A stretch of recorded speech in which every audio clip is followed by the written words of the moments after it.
তো ভাই good morning সবাইকে। ঘড়ির কাটায় ভাই দেখতে পাচ্ছ বাজে হচ্ছে 7:10 বাজে ভাই। আর সকাল সকাল ভাই ঘুম থেকে উঠে গেছি আর বেরিয়ে গেছি ভাই ডিউটিতে। গাড়ি যখন ধরেছি তখন বাজে 7টা।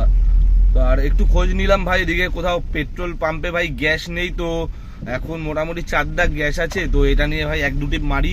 তারপরে আমি দেখছি মানে যেখানে পৌঁছাবো ভাই তার আশেপাশে যেটা পেট্রোল পাম্প থাকবে, যদি গ্যাস থাকে সেখান থেকে গ্যাস ভরবো, আর না হলে ভাই পেট্রোলে চালাবো আজকে, এছাড়া কিছু করার নেই। তো ফার্স্ট টাইম আমার ঢুকে গেছে নিউ টাউনের ভাই 450 টাকায় ডিপিএস স্কুল, এই নিউ বারাকপুর থেকে পিক আপ করছি। পিক আপ করতে এখন যাচ্ছি, এখনো প্রায় 2-3 মিনিট দেখা যাচ্ছে পিক আপ করতে বাকি। তো যাই ভাই আগে পিক আপটা করি, পিক আপ করে ভাই তারপরে আবার তোমাদের আপডেট দিচ্ছি। আর কালকে আমি তোমাদের যে আপডেটটা দিয়েছিলাম ভাই, যে একটা ভাই পার্সোনাল ড্রাইভার ভাই খুব দরকার, কেননা আমার যেরকম একটা গাড়ি আছে যেটায় ভাই একটা ড্রাইভার লাগবে। তো ভাই সেটা তোমরা যারা যারা ইন্টারেস্ট আছো ভাই আমাকে ডিএম করো ভাই। কালকে অনেকে ডিএম করেছে, তো এরকম অনেকে ডিএম করেছে ভাই যাদের ভাই অরিজিনাল লাইসেন্স নেই বা এরকম মানে একজনের লার্নার পেয়েছে সে আমাকে ভাই আর কি ডিএম করেছে। তো এরকম না, যাদের একটুখানি ভাই মোটামুটি এক্সপিরিয়েন্স ওয়ালা ড্রাইভার আছে, কারণ প্রাইভেট গাড়ির জন্য ভাই দরকার, কারণ নতুন গাড়ি ভাই বসে বসে গেলে সেটা মানে তোমারও খারাপ লাগবে, যার গাড়ি তারও খারাপ লাগবে।